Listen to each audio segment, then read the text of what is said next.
Hello, friends. Welcome to today's daily devotion. I'm Kerry Wood, pastor of the Goldston Methodist Church in Goldston, North Carolina, and we are beginning a brand new series that is just 1 week long for our daily devos this week. And that is, since yesterday was Pentecost, we're going to be looking at various scriptures this week about the Holy Spirit. Today, what better day to discuss than the coming of the Holy Spirit on that Pentecost Sunday as recorded in the second chapter of Acts. I'm going to read verses 1 through 13.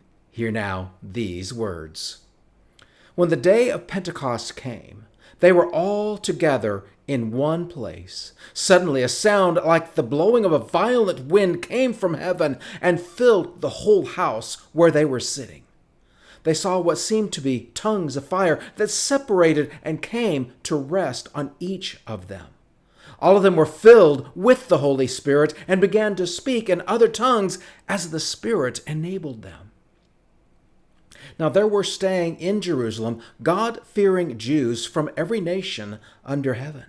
When they heard this sound, a crowd came together in bewilderment because each heard in their own language what was being spoken. Utterly amazed, they asked, "Aren't these who are speaking Galileans?" And then they went on to say, "How is it that each of us hears them in our native languages?"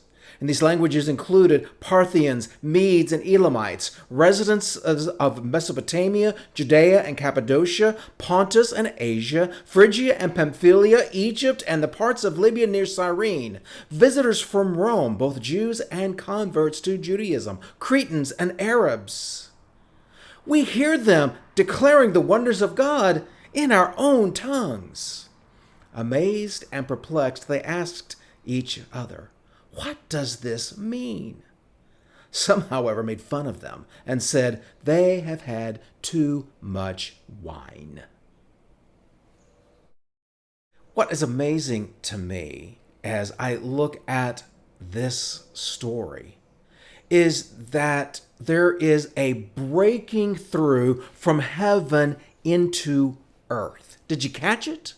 It was right there when it said the noise that came from heaven and the fire, the flames that spread out and touched on each of their heads. This is just like when Jesus came into the world.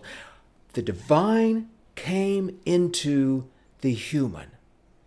And we see the eternity and the holiness of God coming into the death-bound and sin-filled of the earth. And why does God do this? Because he wants heaven infused into earth just the way God intended it from the very beginning.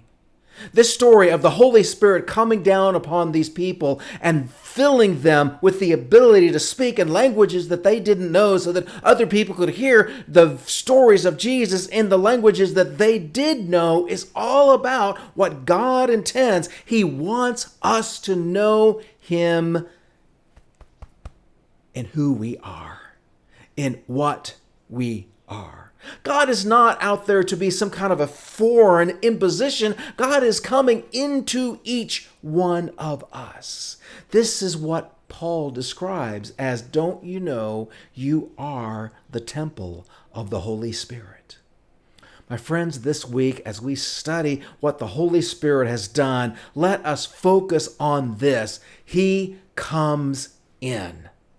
Heaven is here right now.